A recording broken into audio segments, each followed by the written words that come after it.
तो अध्याय शुरू करते हैं हम 6।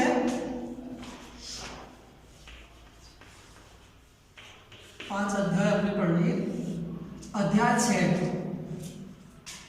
चंपा काले अक्षर नहीं चीनती है। अध्याय का नाम है चंपा काले अक्षर नहीं चीनती है।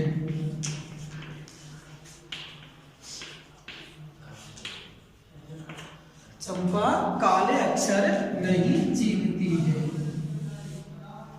कवि है त्रिलोचन। कौन है इसके कवि? त्रिलोचन।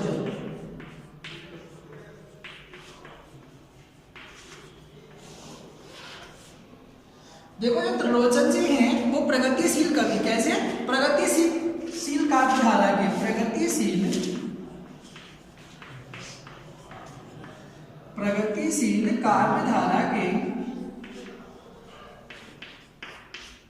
प्रगतिशील काव्यधारा के कवि त्रिलोचन जी का जन्म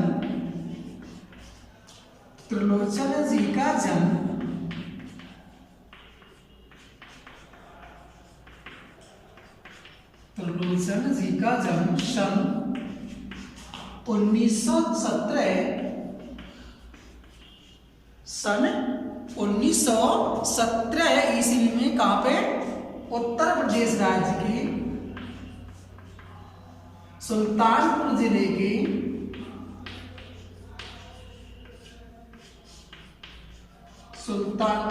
के कौन से गांव में हुआ था? चिरानी पट्टी नामक स्थान पर। चिरानी पट्टी नामक स्थान पर हुआ।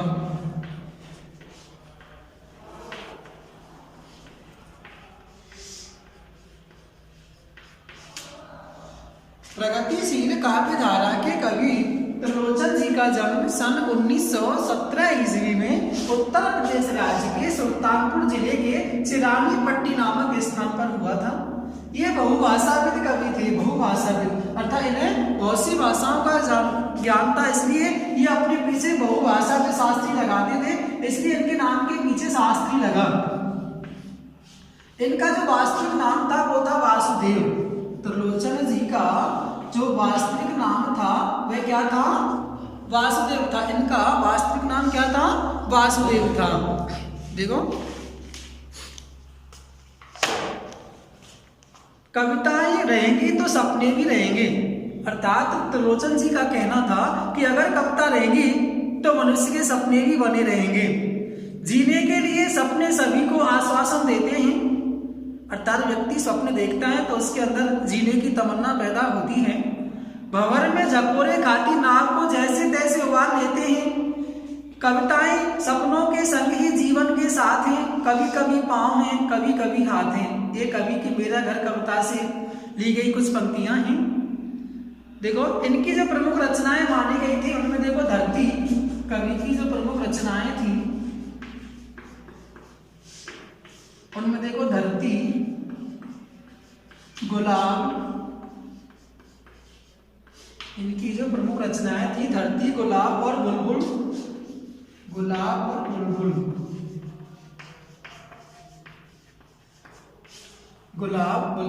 दिगंत ताप के ताए हुए दिन, शब्द चैती, रोज नामचा,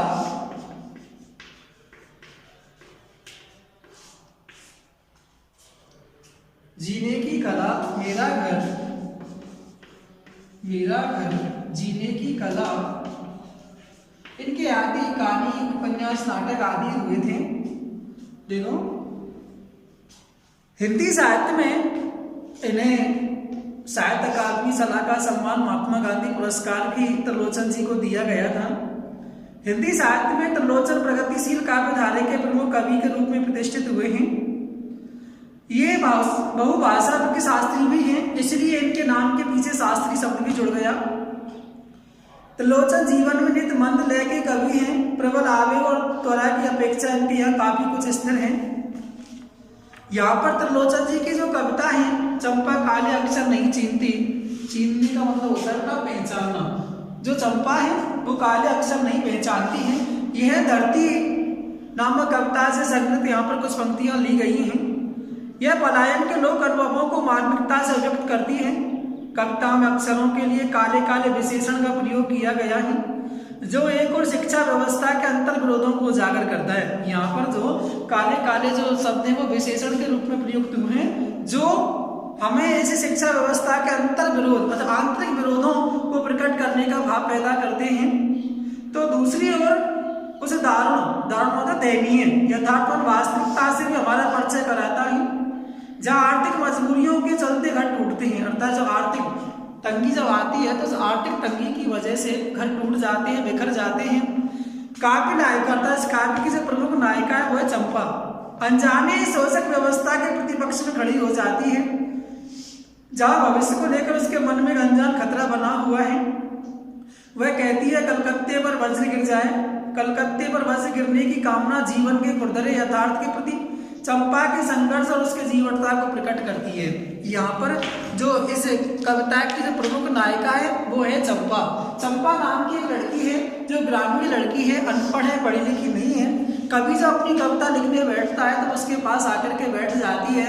वह जब कवि के द्वारा लिखे हुए काले काले अक्षरों को जब देखती है उनको पहचान नहीं पाती है, वो पढ़ी हुई नहीं है, चुपचाप कवि के पास में आकर के खड़ी हो जाती है। तो यहाँ पे उसे शिक्षा के अंतर विरोधों को प्रकट किया है कि किस प्रकार से जो शिक्षा के प्रति मनुष्य के अंदर जो अंतर्भाव बने हुए, किस प्रकार से आर्थिक तंगी के कारण घर टूट जाते बिखर जाते हैं, उसका वर्णन त्रिलोचन जी ने अपनी इस कविता में किया है। देखो, चंपा काले अक्षर नहीं चीनती, चीनती मान होता है पहचानना, चीनती का क्या होता है पहचानना।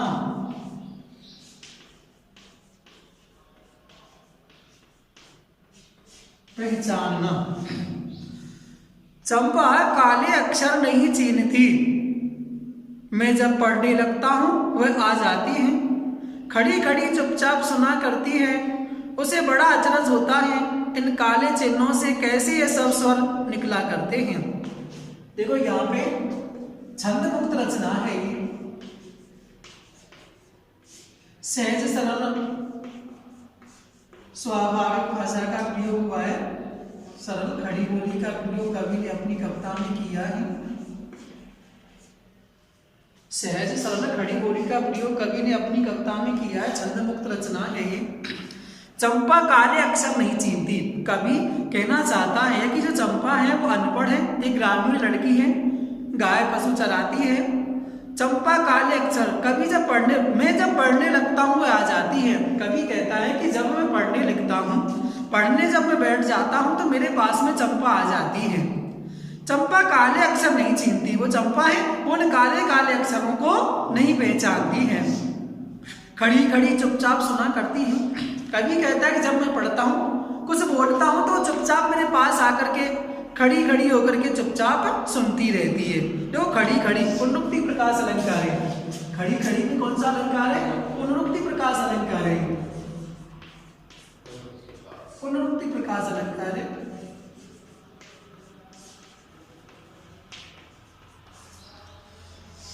उसे खड़ी खड़ी चुपचाप सुना करती है। कवि कहना चाहता है कि वो चुपचाप जब मैं कुछ बोलता हूँ तो मेरे बोले जाने पर वो चुपचाप सुनती रहती है, कुछ नहीं बोलती है। उसे बड़ा अचरज, अचरज होता है आश्चर्य। तद्भव शब्दावली चल रही बेटा, तद्भव शब्द है, तद्भव अचरज, अचरज का अर्थ क्या होगा आश्चर्य। तब उसे आश्चर्य होता है, उसे बड़ा अचरज होता है। कवि जब बोलता है अर्थात जब कवि अपने द्वारा लिखे हुए शब्दों को जब पढ़ता है तो उसको बड़ा आश्चर्य होता है इन काले चिन्हों से। चिन्हों माने चिन्ह, चिन्हों, चिन्हों का अर्थ क्या होता है चिन्ह, चिन्हों अर्थात चिन्ह, चिन्ह।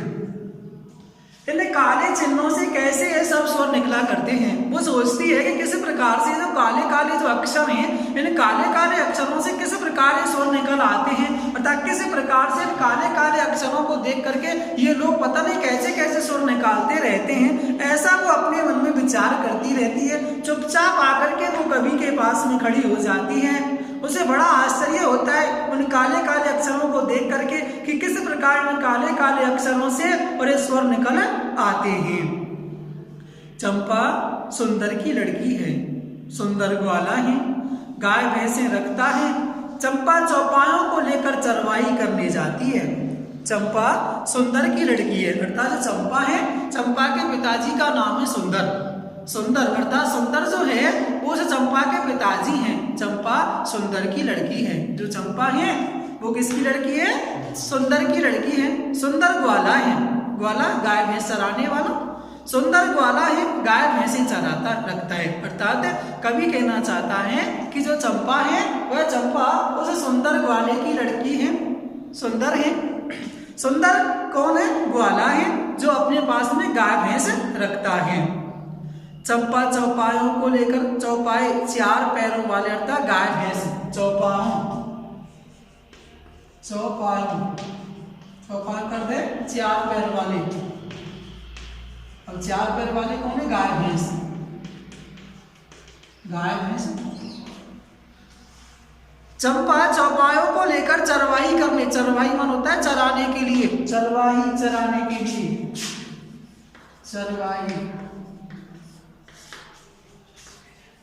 चराने के लिए, चराने वाली फोटो। चंपा चौपायों को लेकर चरवाही करने जाती है। कवि कहना चाहता है कि जो चंपा है वो सुंदर की लड़की है। सुंदर एक गांव में ग्वाला है, उसको गाय भैंसे अपने पास में रखता है। चंपा चौपायों को लेकर चरवाही करने जाती है। चंपा है वो अपनी उन गाय भैंसों को लेकर के जंगल में चराने के लिए जाती है। चंपा अच्छी है, चंचल है, नटखट भी है।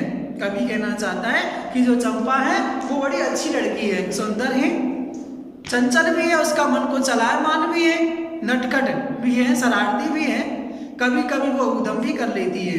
कवि कहना चाहता है जो चंपा है वो बड़ी चंचल लड़की है, नटखट है, कभी कभी उद्यम भी मचा लेती है, कभी कभी वह कलम चुरा देती है। कवि कहना चाहता है वो इतनी नटखट, इतनी शरारती है कि कभी कभी वह मेरी कलम को भी चुरा लेती है।